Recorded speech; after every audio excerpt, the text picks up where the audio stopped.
Hello everyone, Larry Satchwell here again. Today is gardening day. I'm going to start here with this garden update on my perennial nursery here.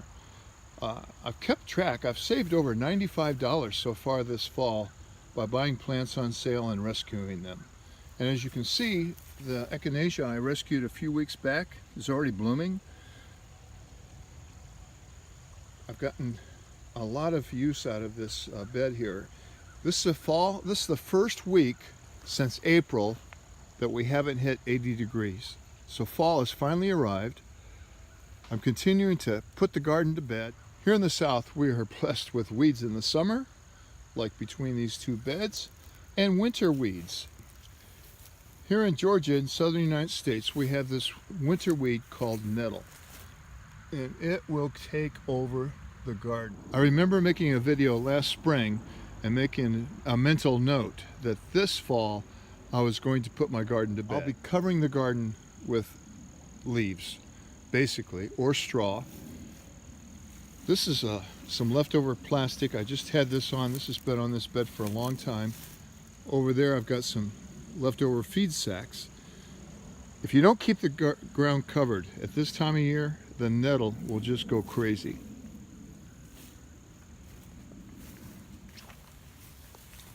Still have some water hyacinth blooming here in my sunken bathtub, and I see something wiggling back there.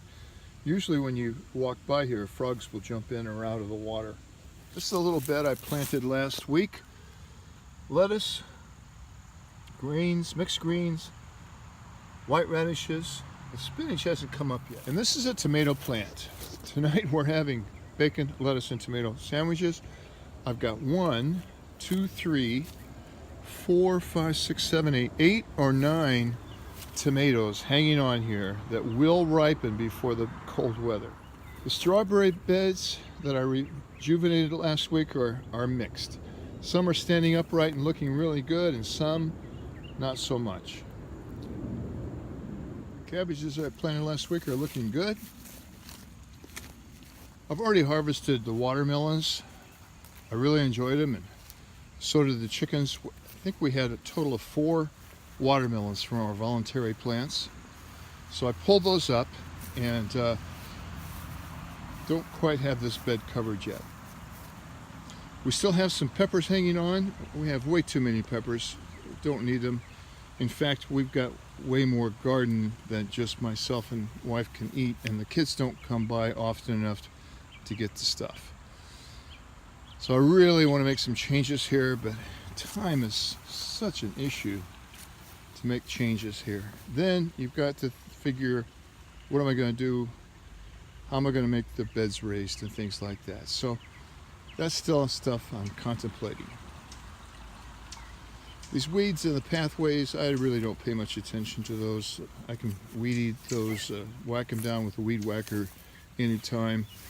And that's, again, I'd like to have these rows wide enough that I can drive my 42-inch deck John Deere through there and just clean them up with one sweep.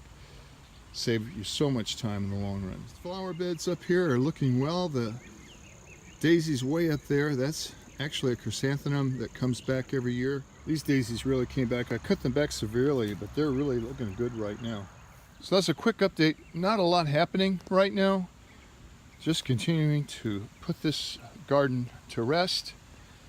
I will continue collecting the leaves and pine needles as they fall and replacing these feed sacks with that so that the water can penetrate and get a good frost and kill some of those bugs this winter.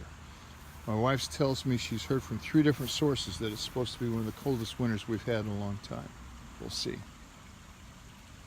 Thanks for watching. Let me know how your garden's doing.